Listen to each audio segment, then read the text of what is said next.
I'll pass on that. Lieutenant Decree, or Mr. Hunter, can you describe the circumstances of your being shot down and captured by the Iraqis? What actually happened? This was on our second mission of the war, and we were airborne, about 7:30 in the morning, and we had found, Warrant Officer Hunter, I should say, had found a target that we had found quite lucrative, and we're trying to determine its exact location and its exactly what that target was, and Warrant Officer Hunter is the best in the business at doing that. There was a ceiling, a cloud layer at about 7,000 feet, and we had to get below that in order to visually identify the target, and that's when we were shot down. What about the captivity angle of it once you hit the ground?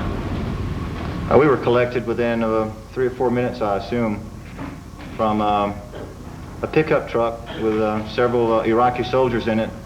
Coming down in the chute, I knew we were going to get captured because we essentially were operating in an area of an infantry division with trenches and fortifications all around.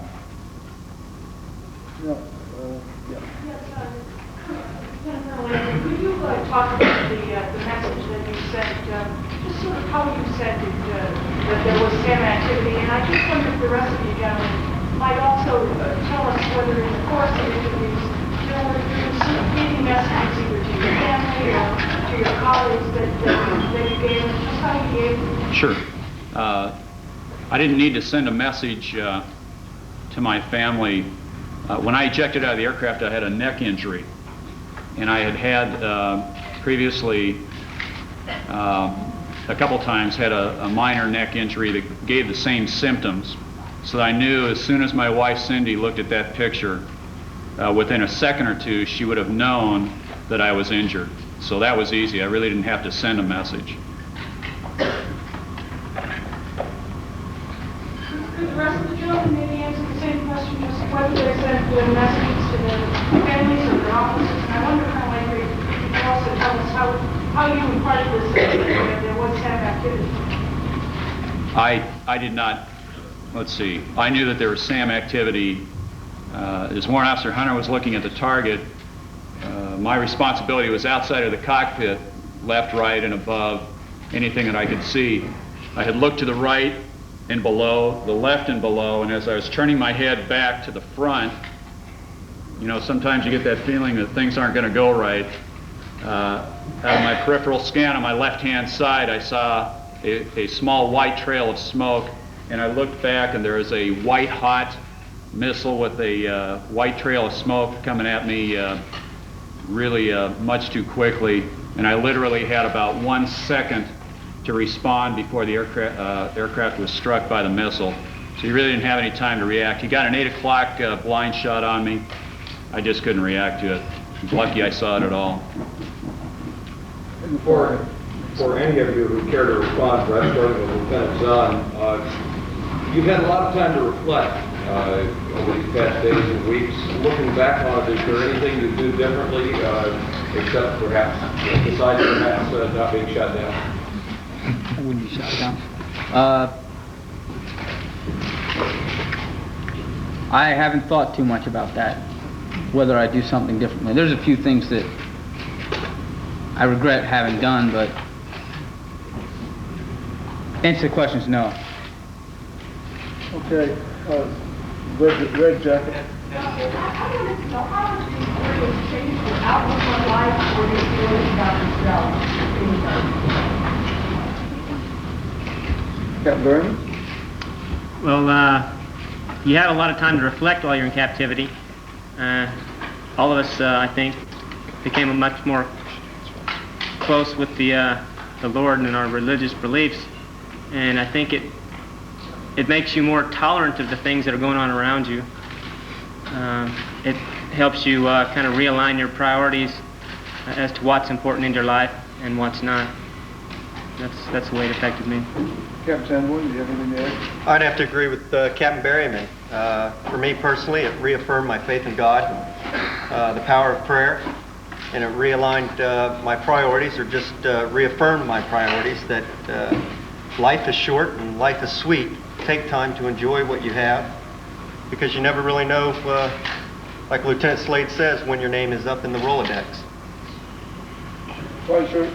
Colonel Landry, one question I think, how did you hope to pass that information about the SAM activity? Why did they call it community? Just verbally. They,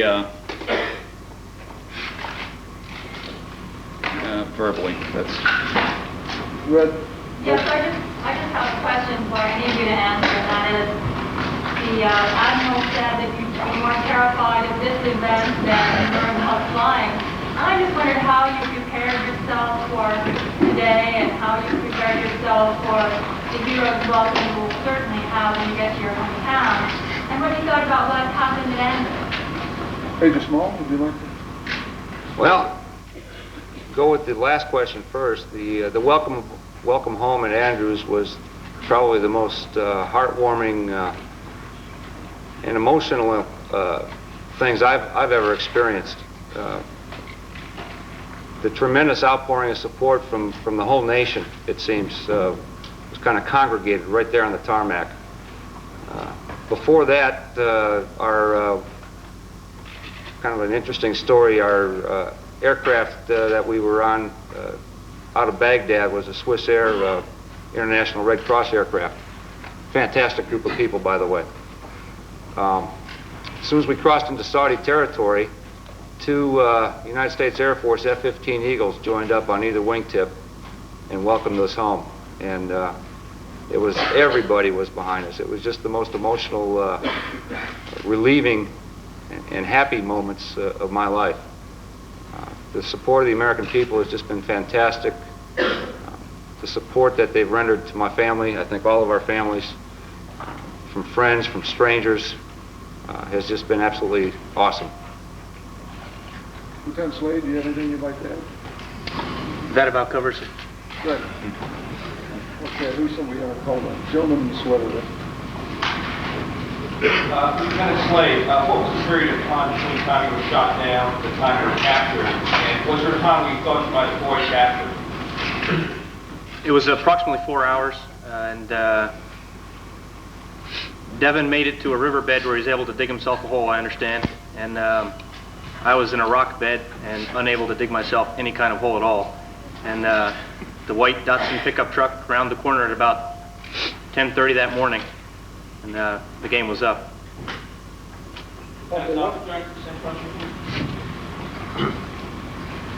I was a little dazed when I got on the ground, a little hurt from the ejection. Bobby was really hurt. His shoulders were screwed up. We got together, and for some reasons I won't discuss, I was pretty sure that I would have trouble getting in contact with somebody that would come and pick us up, and I didn't want to separate from Bobby, so we just stayed together, and we knew it was only a matter of time. We were at the target, so we knew it was only a matter of time before they got us. Okay, one more question right back on the aisle. Colonel Avery, you indicated that you suffered a neck injury upon injection. Could you tell me a little more about the injuries and how quickly you think you're going to be able to go home? I plan on going home as soon as, with a short period of time. I don't know. I haven't been told. That's certainly up to medical authority. And we're getting the best treatment anybody could ask for here at Bethesda. As far as my neck injury goes, the situation happened so quickly when I knew that the aircraft was no longer flyable. I keyed the ICS, the intercom system in the aircraft. I told Warrant Officer Hunter that we had to get out. I pulled the ejection handle, and at that time, the time just started going very, very slowly. Our ejection seat is supposed to leave within 0.4 seconds, and I remember counting myself, well, it's 2 seconds, 3 seconds, and Warrant Officer Hunter's still sitting back there. Well, eventually he goes, and he got a good seat and a good chute, and I'm still sitting there waiting. And the only thing that I could think of was to look down, find the handle, and pull it again. And the worst position your neck can be in when you eject is looking down. And that's when I looked down, and that's, of course, when my seat fired, and that's how I injured my neck. So I kind of had it coming, I guess. No other injuries of any kind? No, sir, no. Okay, thank you very much. As you all know, we have many, many media requests for each of the officers. They're all being considered, and we will help them do those in the future. Continue to place your requests with your respective services, please. Thank you.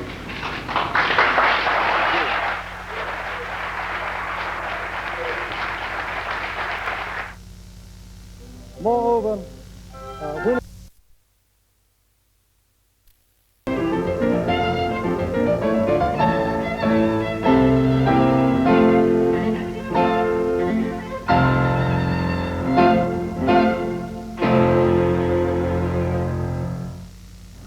Ladies and gentlemen, our returned POWs.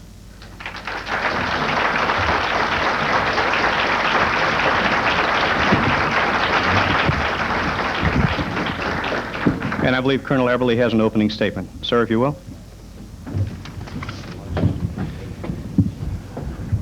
I'd like to thank you all for coming out today and giving us an opportunity to tell the story. The welcome home has been tremendous. We greatly appreciate the support that you have given, not only to each of us, the other returnees that have been on television earlier today, but certainly to our families. The communities around the United States have added great support to our families.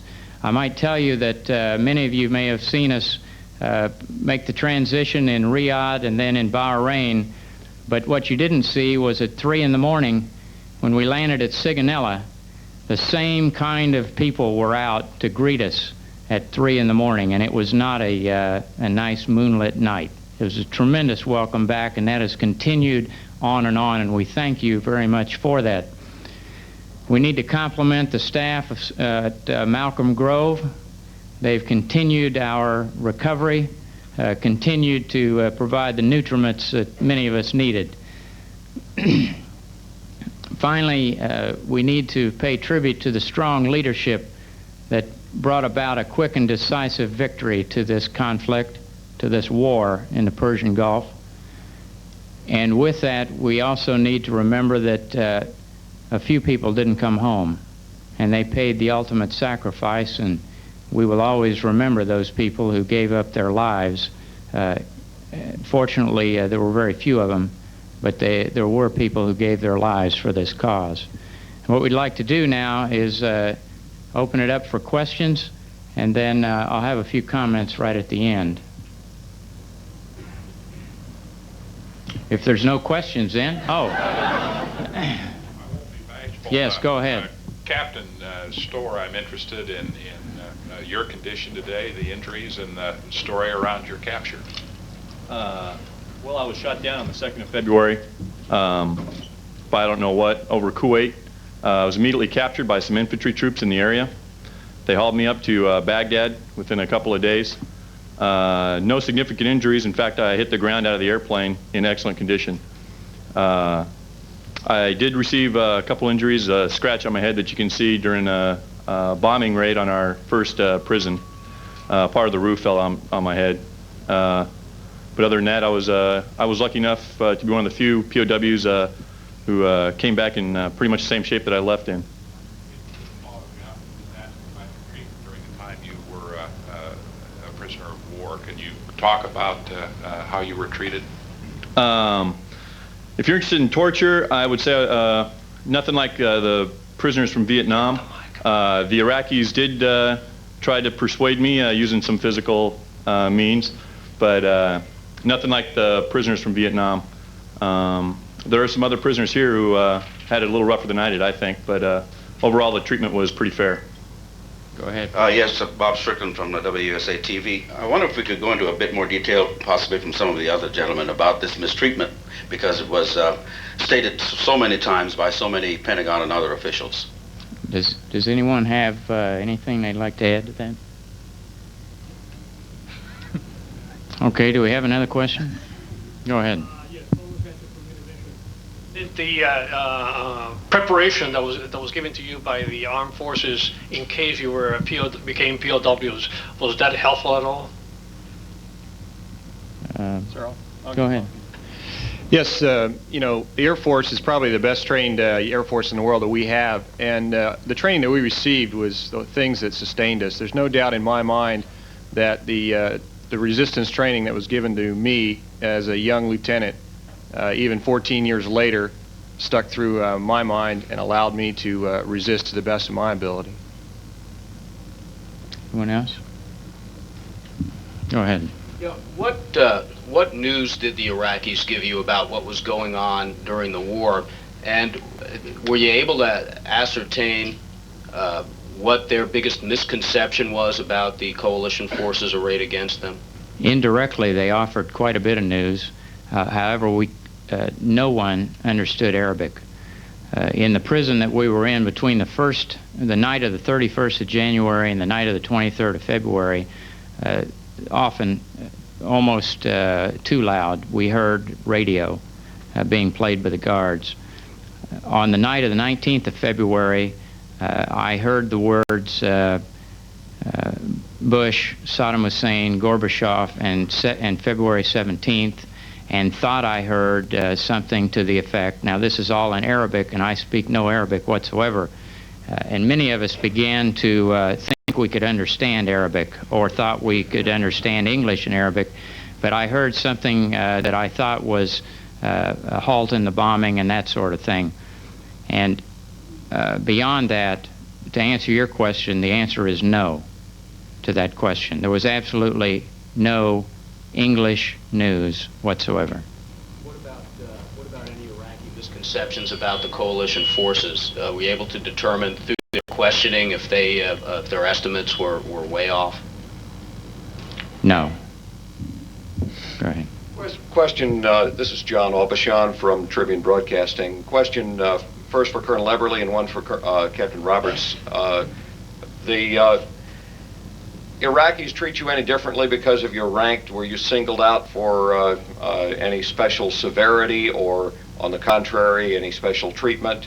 And from Captain Roberts, I'd be interested in hearing the story of his capture and what kept him going during his captivity.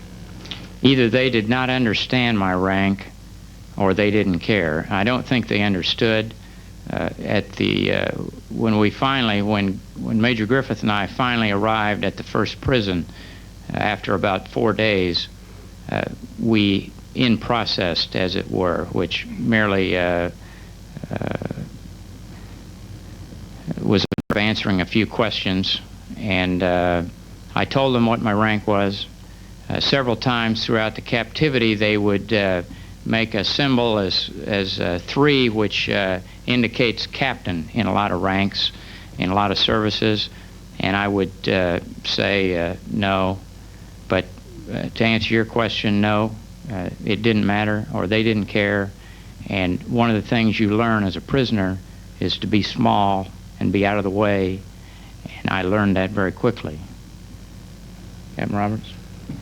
Yes, I was shot down south of Baghdad by a surface-to-air missile, and I was picked up pretty much immediately as soon as I hit the ground.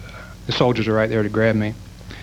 As far as what kept me going during captivity, I knew that we'd be out of there real quick. I knew it wouldn't be a long time before the war was over, because again, as Major Tice said, we had the best trained Air Force military in the world, and I knew they were going to win that war real quick. Our buddies were going to bring us home.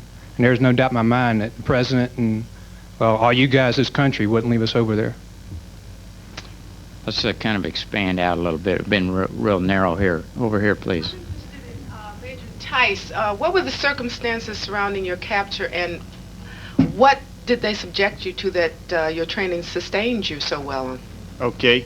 I just happened to be on the same bombing raid with Captain Roberts. He was in the front 8 ship. I just happened to be leading the tail end Charlie group.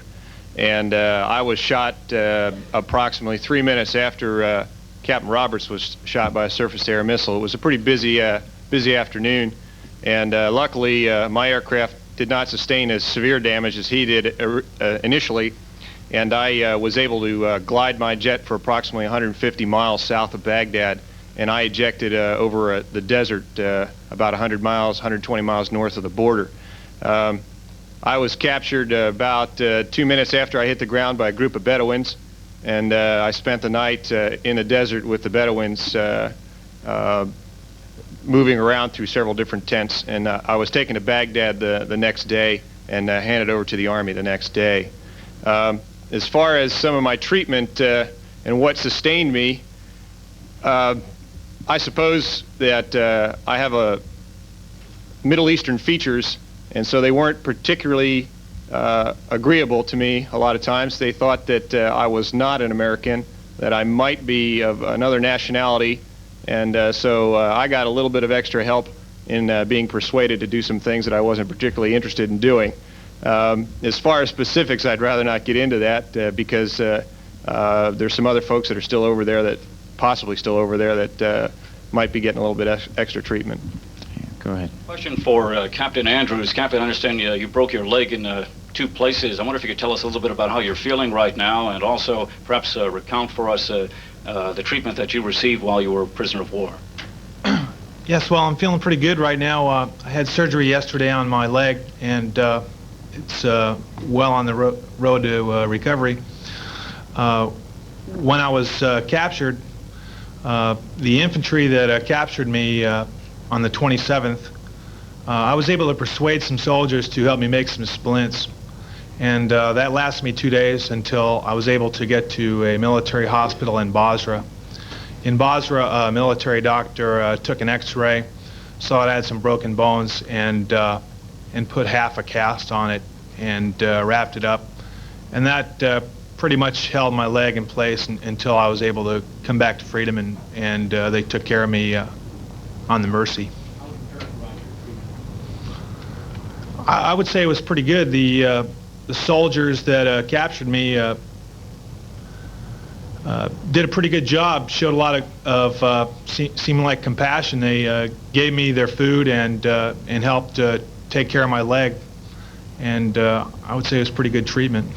We'll pick up one more over here, and then we'll go to the other side of the room. Right here, please. Yes, Colonel, please, starting with yourself and then the others, can you tell us, without getting into classified matters, what types of information the Iraqis were interested in, and whether they used anything besides physical, meaning hands or beatings, to try to get any tactical information out of any of you? They all seem to follow the same general questioning, and without getting into the classified type of information, I will tell you that they were interested in general information, and that's general information is probably the easiest way to describe the exchange that each of us had with the interrogators.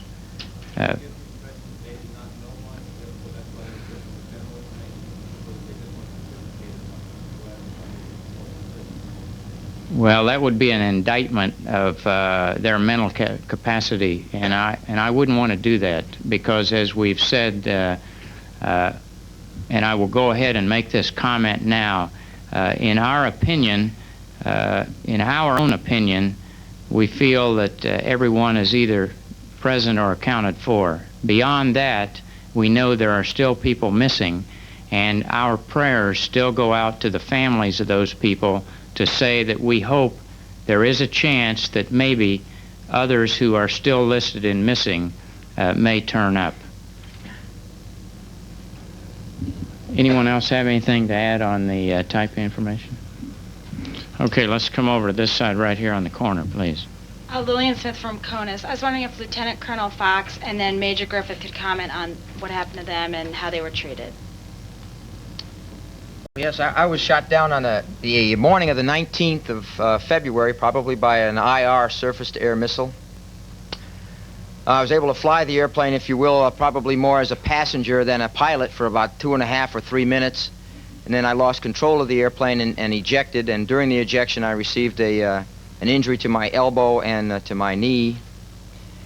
When I hit the ground, I immediately took a quick inventory of my survival equipment and took out my survival radio and began to transmit on the radio that I was down and that I was near the crash site and that I was heading in a southerly direction as rapidly as I could go. Turns out it wasn't rapid enough. Immediately when I looked around, I didn't see anyone coming, which gave me a sort of a false sense of hope, and I continued to go south, but I wasn't going very far.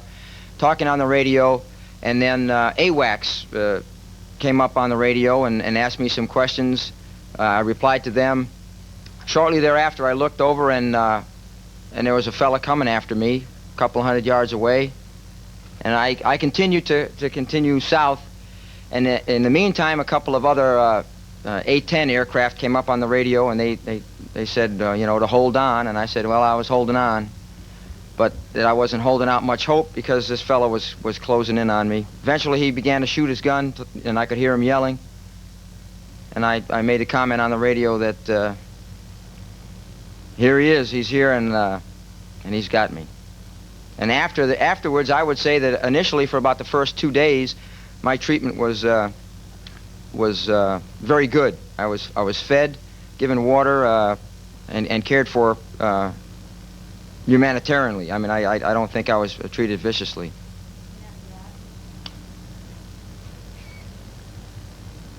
Well, after that, after about 2.5 days, I think there was a distinct change in the treatment. It went from probably fair to a little bit rougher. I still wouldn't describe the treatment as vicious, but it was obvious that the next phase after the Army was the interrogation phase, where they were after some information and they began to get a little more physical. I was flying with Colonel Eberly, and we were shot down on the night of the 19th of January. We were hit by some sort of surface-to-air missile, and we were both able to eject successfully, and we stayed on the ground in western Iraq for about 2 days.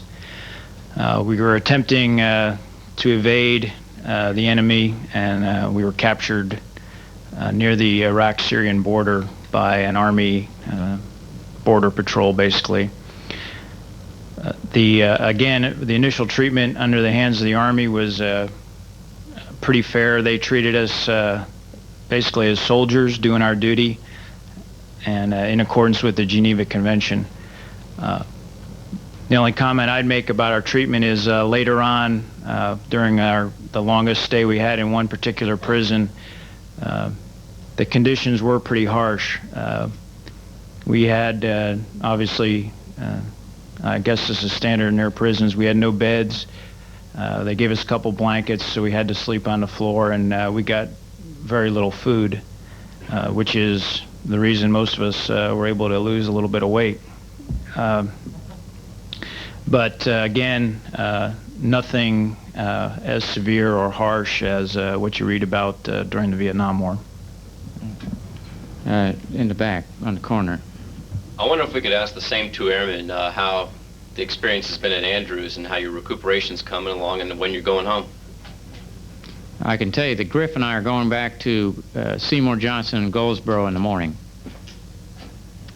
I have some torn ligaments in my right knee that they're going to operate on tomorrow morning. Probably take a couple of weeks therapy here at Andrews.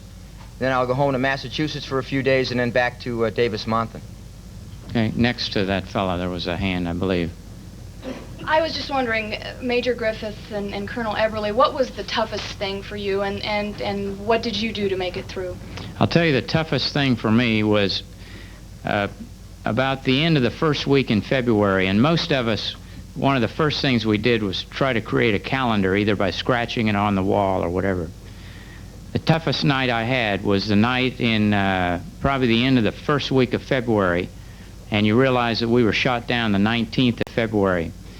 It was not until that night, and I spent a lot of time walking, so as I was walking 2 by 3 paces that night, I suddenly realized that somebody had to notify my family.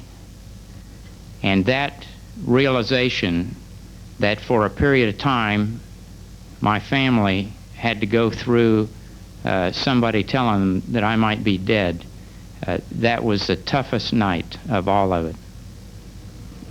I'd say the toughest part for me was just in the one prison we stayed in, we were kept in solitary confinement. Just the day-to-day grind of being by yourself. What was able to sustain me was really the support that I knew that the war effort had, that really demonstrated our unity of purpose, and I knew would help shorten my stay in Baghdad. I was wondering if Lieutenant Sweet could talk about his capture and his treatment.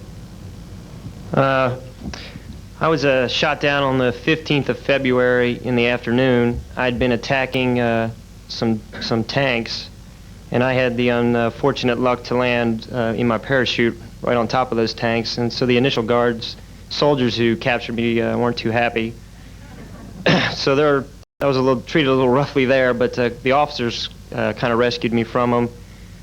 I was treated well from then on, and then of course once I got to Baghdad, the treatment kind of deteriorated there with the low food and everything. I'd like to attribute my survival and me being here today, first of all, to all the prayers and that I said, and I'm sure a lot of the American people said, but also to the training I received. I first got into the cockpit of an A-10 a year ago from January, and almost a year to the day was my first combat sortie, so I didn't have a lot of fighter hours like a lot of other guys did. But I flew 30 combat sorties, and all those were successful, and my training got me through those and then got me through my capture and brought me back today. And I'm really thankful to the Air Force for that. Far in the back, if you can get a mic to him. Just wanted to follow up on a question that was asked earlier. Were any of you subjected to any sort of physical abuse beyond that could be administered by the human hand? Anyone want to address that? Yeah, I'll talk about that. Yeah, I was subjected to a form of electrical shock therapy that I called the Talk Man, and basically I had some wires wrapped around my ears and under my chin, and was shocked periodically during early captivity when they were trying to coerce me into making a videotape. It was obvious to me at the time that they were on a schedule, and I was destroying their schedule a little bit. So they increased the intensity of my interrogation at that stage of the game, and they went from just your average human hand and a couple rounds with Mike Tyson type of beating to a little bit of electrical shock therapy. Did you ever during this, was it ever of such sufficiency that it gave you cause to fear for your life? No, actually, I lost a few pieces of teeth and other things like that during that time, but at no time during that type of treatment did I think I was going to be killed with it. You got kind of numb after the first few shocks. You know, it wasn't that terrible. You know, it sounds bad, but it wasn't that terrible. It was more physically tiring than it was physically damaging. Before we run out of time completely, there's a couple comments I'd like to make here, and then if we still have time, we'll take one or two more questions. But again, I want to thank everyone for giving us at least this limited opportunity to tell our story. We have truly received a hero's welcome, but we are not the heroes. We are not the heroes of Desert Storm. The heroes of this war are the people who are arriving home every day. These are the people in the fighter and infantry units who are arriving back into the hometowns of people.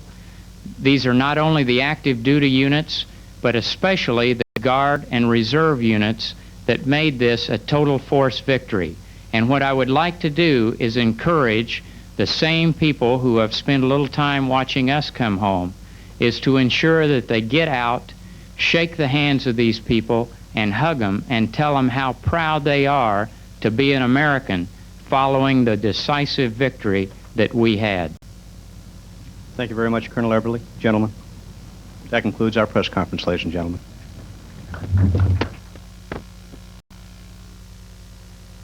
That should be encouraged. Ignorance of the law is no defense. Tune to Rocky radar defenses and the relative impunity with which we were flying. Do you agree or disagree with General Horner's yearnings for the B-2? Well, Does the B-2 have made any difference? I think the B-2 will make a tremendous difference when fielded. But the principal difference will be its reach. In other words, with the B-2, we have a stealthy aircraft. roughly equivalent in signatures to the F-117, although a huge airplane. It shows you how far stealth technology has come in the last 10 years.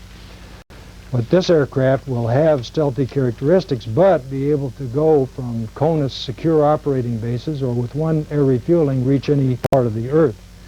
So, of course, it would have had somewhat some value in a situation like Iraq, but for my money, the principal value will be to take conventional weapons long distances and attack very quickly whenever the President decides to do that. Yes, sir. These J-stars that could identify mobile targets, could they identify them well enough to, say, distinguish between a truck that might have a Scud and, say, a Jordanian oil tanker, or were they just identifying large moving targets? I can't answer the question. I'm not sure. General? Well, General, you went into the war thinking how many of your aircraft were going to be shot down.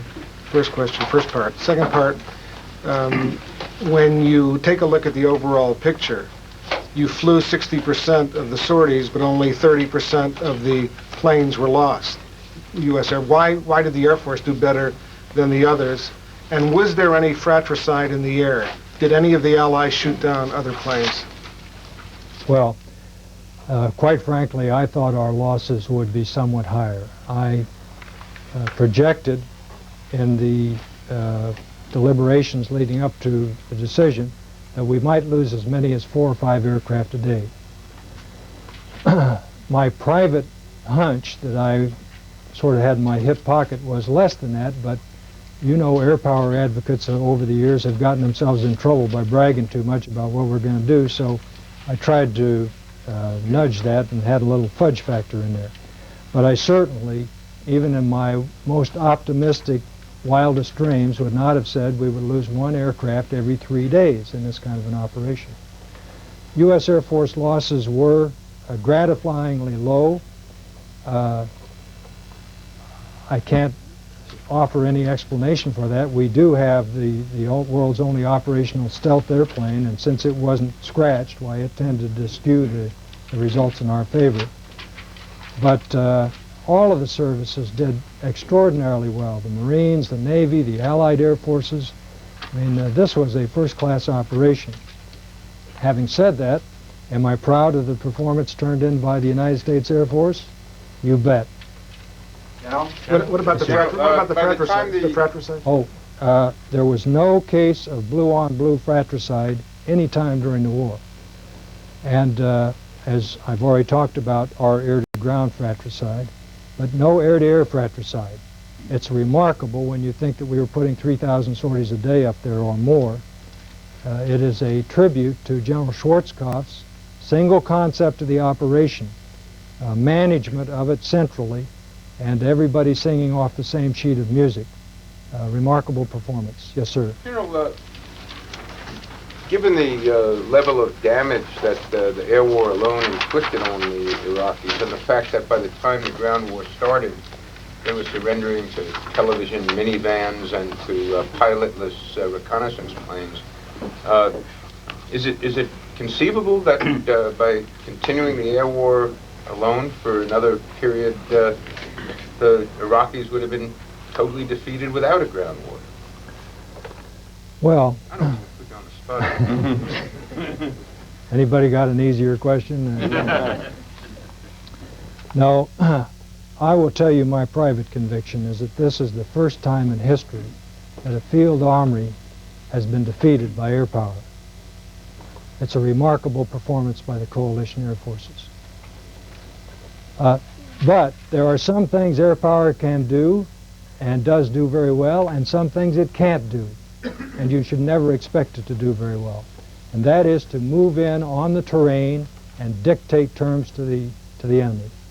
Our ground forces did that. And I think, by the way, again, they did a remarkable job. You know, I personally wasn't so sure that we were making the right move when our ground forces, the 24th Mech and the armor divisions up there in contact with the Republican Guards, stopped and offered really a merciful clemency to those Iraqi ground forces. But that's the kind of thing ground forces can do.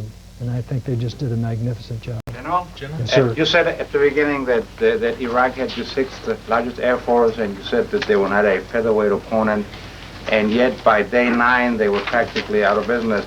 I'd like you to try to explain whether, I mean, besides the precision weapons and all that, was morale over there so bad? Were the planes so bad? The pilots, did they overestimate their own air power? What happened? Well,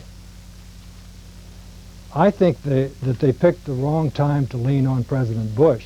I mean, and the ultimate answer to that question is, this was not the right time to pick on the United States. What we have here is armed forces, Air Force, Navy, Marines, ground forces, that have had a decade of reasonably good funding, good O&M funding, so that we've had good flying hours programs, good steaming hours for our Navy, good maneuver training for our land forces. And so they just ran into a buzzsaw. It's not that they were a featherweight opponent, they just picked on the wrong guy. In my judgment, only the United States Air Force could have disintegrated that air defense system as quickly as we did, with such overwhelming shock power that it totally stunned the Iraqi Air Force, and in essence the issue was decided in the first few hours of the engagement. General, what does this tell you about Soviet equipment, Soviet doctrine, Soviet tactics, and if you were the Chief of Staff of the Soviet Air Force, what would you tell your boss? Well, the commander of the Soviet Air Force is, for the first time in living memory, younger than the Chief of Staff of the United States Air Force. And I've read some of his writings. Very interesting guy. I think he sees a need to change the way the Russian Air Force operates. And so I would say good luck to him. It may well be that he's right on that one. General? For news, Charles Osgood chronicles American life. Now, here's Larry King. Good evening. A couple of notes on this Friday night. Charlie Osgood will be with us later. And all next week we'll come to you from these studios in New York as well. CNN is moving studios in Washington, D.C., indeed, to the CNN building. They'll be brand new, and we'll be at them the week of the 25th. So we'll be in New York all next week. And guests will include Bill Moyers and Governor Mario Cuomo. These are the men Americans hoped and prayed would come home safely. Yesterday, the nation got its first glimpse of the soldiers held prisoners of war in Iraq. Each told stories of the treatment they received at the hands of Saddam's war machine. But the most terrifying account came from Major Jeffrey Tice. He's just been released from the hospital, and Major Tice joins me from Andrews Air Force Base in suburban Maryland. We'll be taking calls for Major Tice. Our phone numbers, by the way, while we're in New York, are 212-643-0077. 212-643-0077. Jeff, thanks very much for joining us. You want to give us the situation, what happened when you were shot down? What were the circumstances? What was going on? Well, initially, I had released my bombs, and I was coming off the target, and I had evaded several surface-to-air missiles until the one that had my name on it came up and exploded near my aircraft. I was able to keep my aircraft flying for another good 10 minutes, and so I got pretty far south away from the hot spot that I was in before I had to eject when the aircraft finally stopped flying. What kind of aircraft were you piloting? I was flying F-16s. They go pretty fast, right?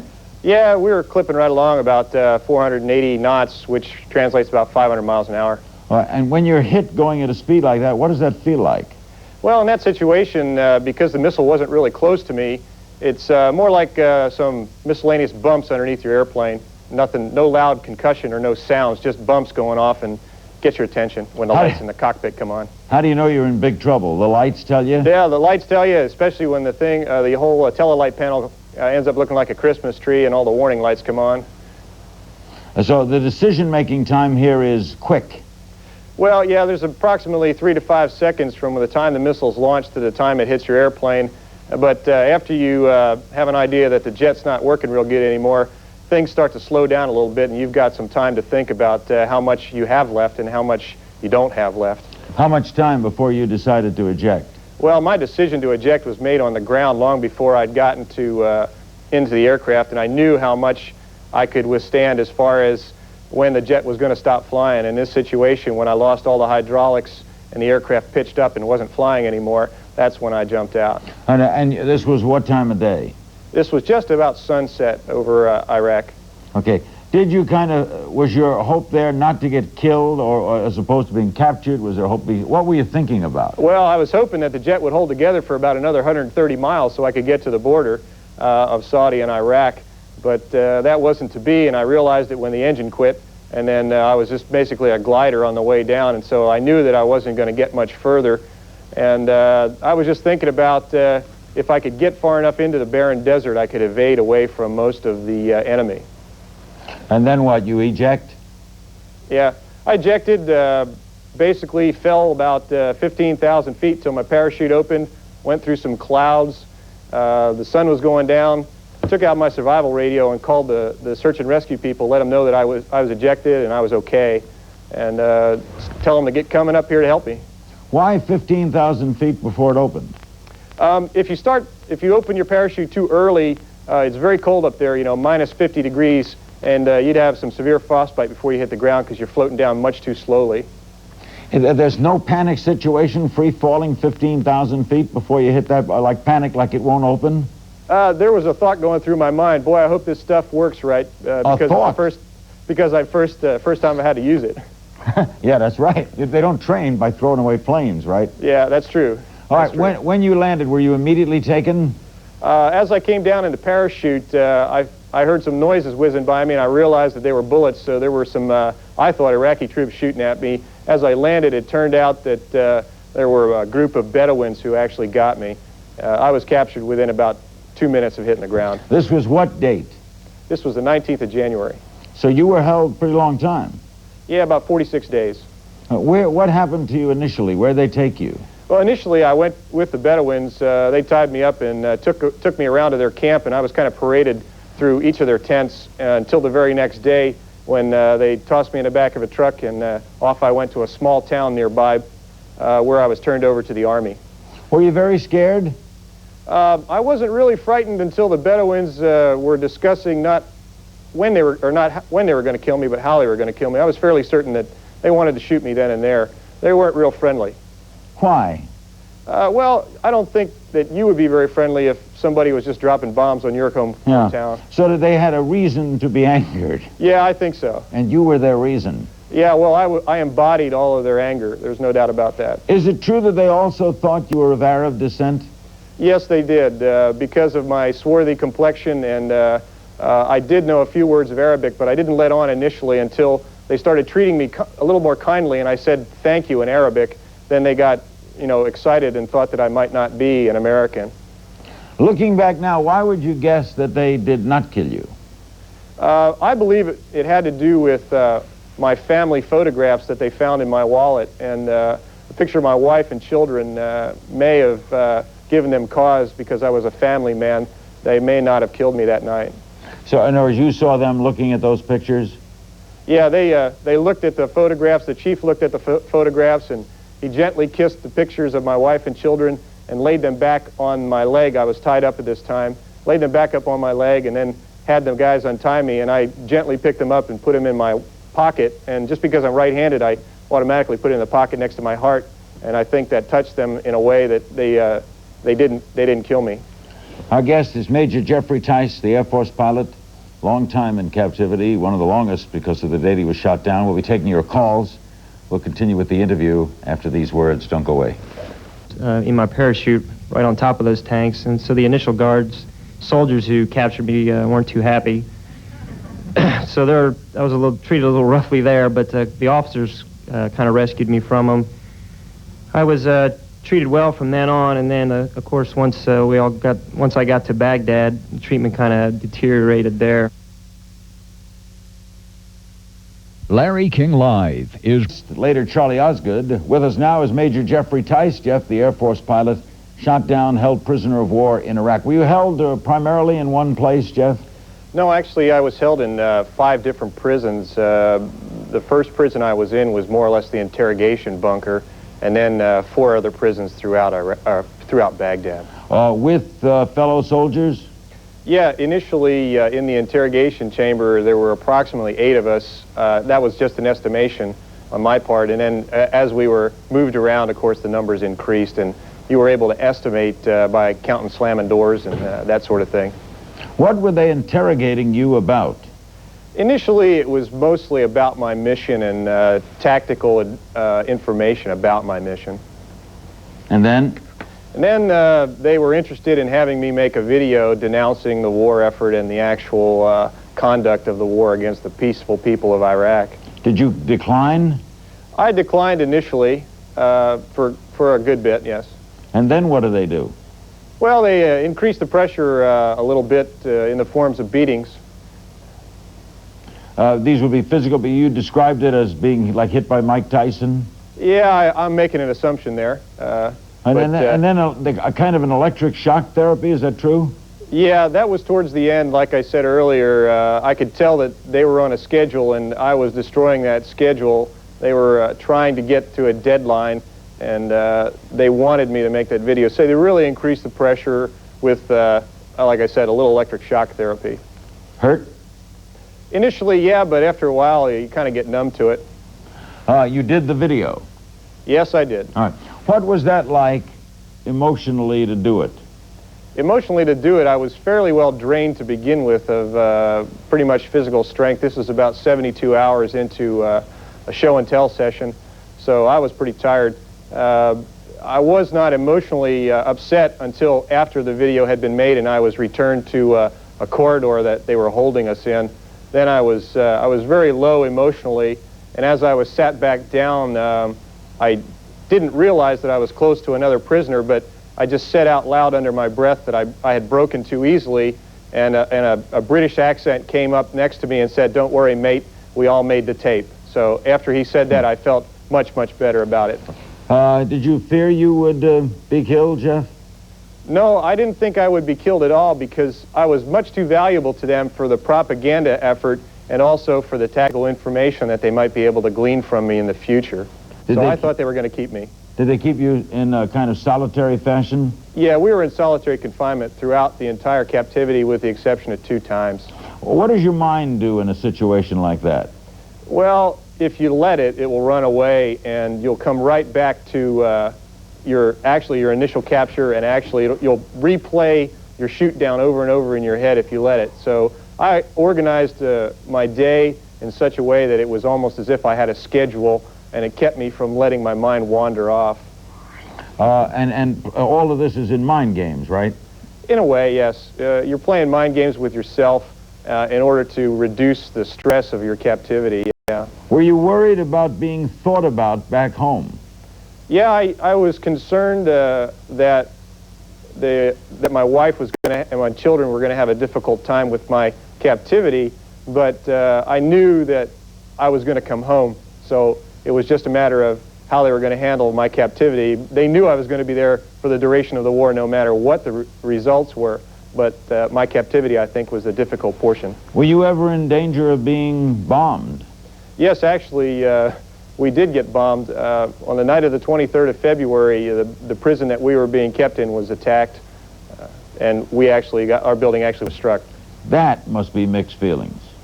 Yeah, I've been on the giving and the receiving end now, 2,000 pounds of TNT, so I kind of think that the receiving end's a lot scarier.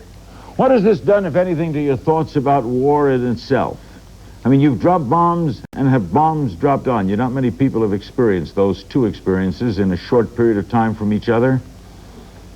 Well, just like MacArthur said, of all the people in the world, the soldiers are the last ones to want war because they're the first ones to die. So it's a situation where, yes, if I have to do it again, I would, exactly the same way that I did it the last time. Hopefully the middle would be a little different, but it doesn't change my feelings towards the necessity in the extreme political situations like this. Before we go to calls, Jeff, how did you find out you were coming back? Well, I was told by an administrator, or at least I thought he was an administrator, in the last prison we were in, that I would be going home in 15 minutes, and I said, well, that would be excellent. Yeah, right, thanks. And he slammed my cell door, so I said, well, that's that. But no kidding, 15 minutes later, they opened the door and out we walked. Were there Iraqis who treated you kindly? Yes, there were a few guards who were appalled at the fact that I had been beaten and mistreated. I think that those were more, not the exception, but rather the rule. I think the exception was the people who mistreated me. And how do you feel about them? Oh, I feel that I have no regrets or I have no problems with any of the people in Iraq, but there's a couple guys that I wouldn't mind meeting sometime. We'll be right back with your calls from Major Jeffrey Tice, Air Force pilot, POW, back home safe. Then Charlie Osgood. Governor Mario Cuomo of New York will be with us next week. Your calls for Major Tice after this. Don't go away. Real quick, I knew it wouldn't be a long time before the war was over because, again, as Major Tice said, we had the best trained Air Force military in the world, and I knew they were going to win that war real quick. Our buddies were going to bring us home. Calls for Major Jeffrey Tice. He's at Andrews Air Force Base. This is Larry King live in Washington for this Friday night. We start with Virginia Beach, Virginia. Hello. Yeah, my question is, were you, in the early days of the war, the media was broadcasting live from the various airfields in Saudi Arabia. Were you aware they were giving the enemy a raid count, and if so, did that bother you?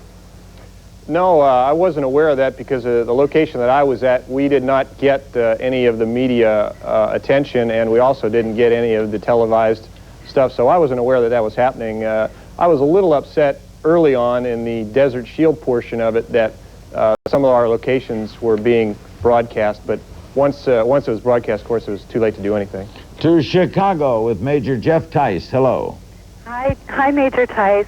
I wanted to let you know that my 10-year-old son wore your POW bracelet the whole time you were in captivity, and he was so thankful when he saw you safe and home. Well, thanks a lot for all that. I'd like to thank the American people for their generosity and their thoughts and prayers. That was something that I was unaware of while I was in captivity, but since I've been back, it's just been an amazing outpouring of sentiment, and my fellow POWs and myself, I certainly appreciate everything that you've done for us.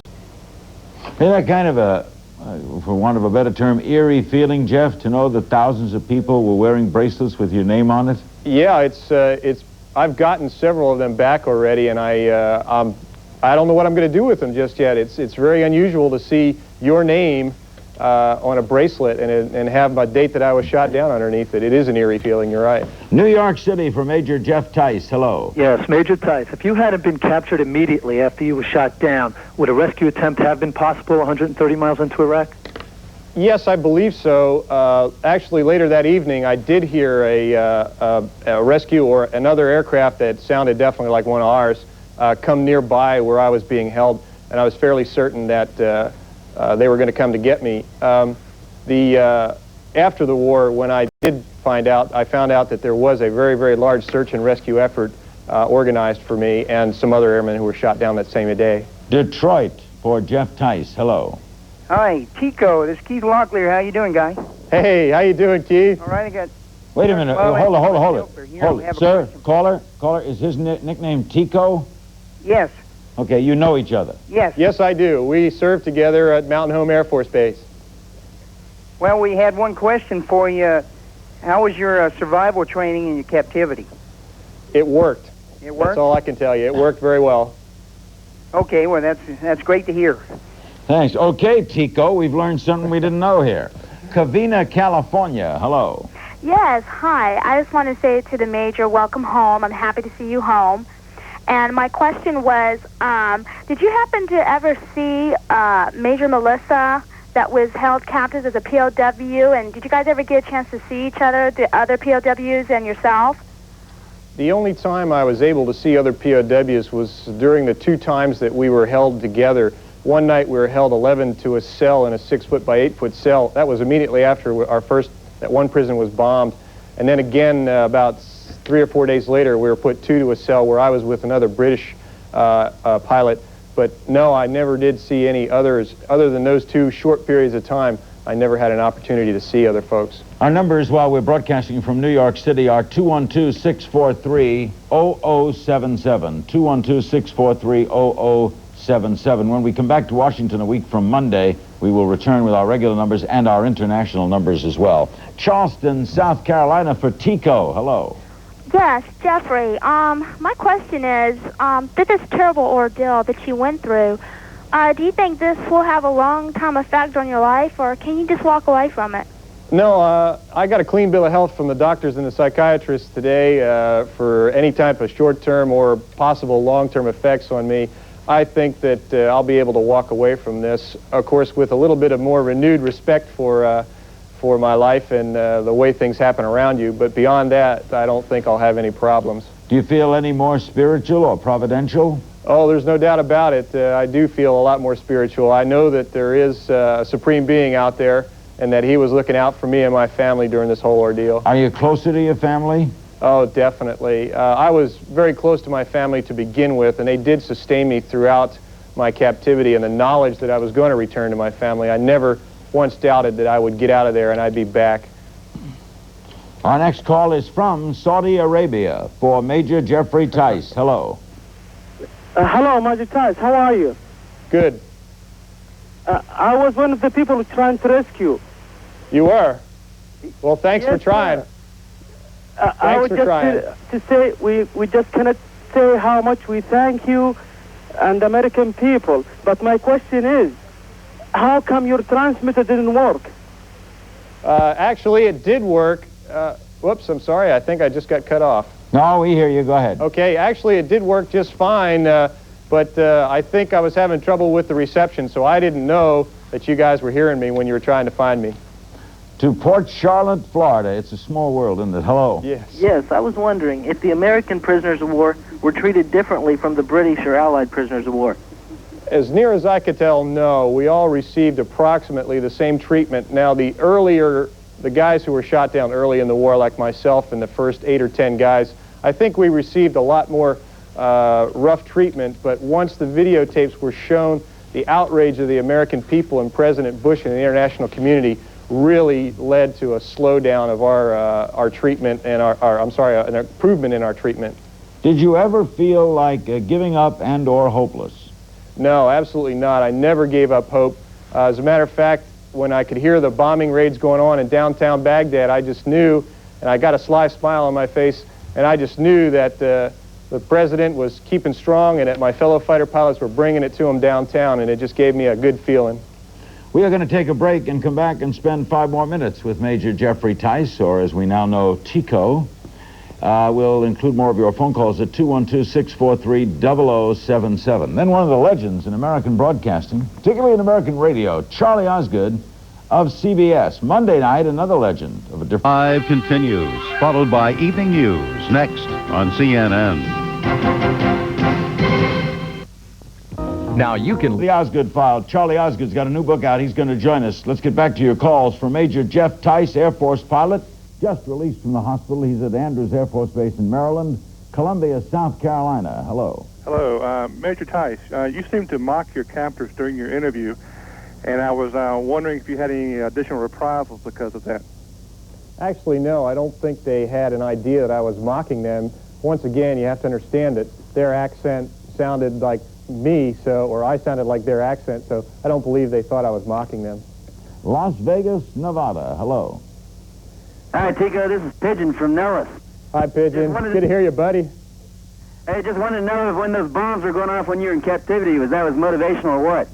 Yes, it was. I was really glad to hear the boys were bringing it back downtown.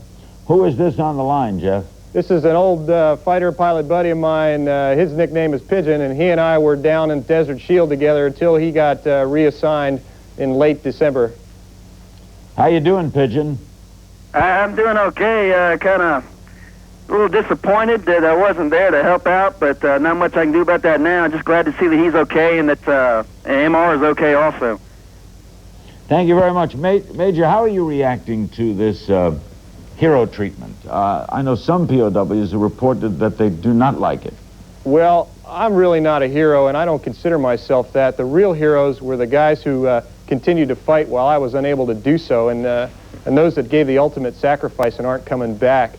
They're the ones that we should be treating as heroes, not me and my fellow captives. That's my opinion. I'm I'm comfortable with the gratitude for the service and I guess a job well done, but I would just as soon it end quickly. Our next call is from Sellersville, Pennsylvania, which I believe is the hometown of the guest. Hello. Hello, this is Linda Holmes. We're calling from the Owls Club here. Jeff, we'd like to know if you were trying to give us a message when you spoke with the accent that you spoke with on your videotape. No, actually, it was just to mock my captors and to let everyone else know that, you know, obviously I don't speak that way. Where is Sellersville? It's about 30 miles north of Philadelphia, out in rural Bucks County, Pennsylvania. Orlando, hello. Yes, I'd like to ask Mr. Tice if he would like to see those who tortured him taken to trial for war crimes, and if he knows who these men are. I don't know who these men are, and I believe that this is a matter for the international community to decide and not me. How long were you in Saudi Arabia before you were shot down? How long were you stationed there? We were in the Desert Shield operation from August 28th onward, so I was there approximately 5.5 months before the war started. To Voorhees, New Jersey, for Major Jeffrey Tice. Hello. Hi, Major Tice. How are you? Just fine, thanks. I was wondering, what long-term effect would this have on your flying capabilities by being shot down in the future? Good None whatsoever at this time. Like I said, I got a clean bill of health from all the flight surgeons, and I've had a head-to-foot x-rays, and every bodily fluid's been analyzed, and I've got an absolute clean bill of health, and I can return to flying status as soon as I can get back to my unit. You have not piloted a plane since then, have you? Say again? You have not piloted a plane, of course. No, I haven't had an opportunity to do so. You're not concerned? No. My plan is to get back to my unit, and actually, if I possibly can, to return when my squadron redeploys back into Spain. I want to fly a jet from Saudi back into Spain. Are you going? When do you schedule to retire from service? In about another 7 years. Are you going to continue flying? Absolutely, as much as I possibly can. Want to fly for the airlines? Maybe after I retire from the Air Force, but not at this time. Reston, Virginia. Hello. Hi. This is Marlis Rustad. My son-in-law, Clark Kelly, flew in your squadron, and before each flight now, they walk around the plane and spit into the afterburner just like you always did. And do you have any messages for your buddies back there? No, just hang in there, guys. It's almost time to come home, and we'll have a big old party when we get back home. They're probably all watching you now. I think they might be, yes, sir. You would do what, Jeff? You would spit into the afterburner for what purpose? It was an old fighter pilot habit that another old crusty lieutenant colonel taught me when I was a young lieutenant. It's a superstitious act, and it always helped my aircraft come home. Unfortunately, that particular day I got shot down, I had to ground abort the original airplane I got into, and I had to hustle out of that jet, run over to the jet that I actually got shot down in, and I didn't have a chance to spit down the exhaust. So it didn't work. So it was working for me up to that point. Spartanburg, hello. I'm sorry, Knoxville, Tennessee, hello. Yes, Mr. Tice? Yes, go ahead. My name is Richard Tice from Knoxville, Tennessee. Yeah. And I was wondering if at any time during your captivity, if you noticed a breakdown in morale due to the bombing and the possibility of them losing the war. You mean the Iraqis break down in morale? Part, yeah. Actually, I could tell that they were very worried. One of the interrogation sessions of course, I didn't know that the war was getting close to the end, towards the end of February. One of the interrogation sessions, they were extremely worried about certain types of targets and how to disguise them. And I knew that at that point in time, these guys were not doing real well, and they were going to have some trouble. And I knew that the war was going to be pretty short from that point in time. Our last call for Tico is Scranton, Pennsylvania. Hello. Hello. I'm calling for Major Tice. Go ahead. Major Tice, my name is Ella Schelt, and you never have to thank us. We thank you because you are still our hero. What do you think will happen to Saddam? What do I think will happen to Mr. Hussein? Honestly, I don't know. He has got his hands full right now with some civil unrest, and of course, he's got the world against him right now, so I think he's got to worry about that, and I'm not going to worry about that. Thanks very much, Tico. Nice having you with us. Good luck the rest of your career. No more fighting, okay? I hope not. Thanks, Stay Larry. aloft. Thanks a lot. Major Jeffrey Tice.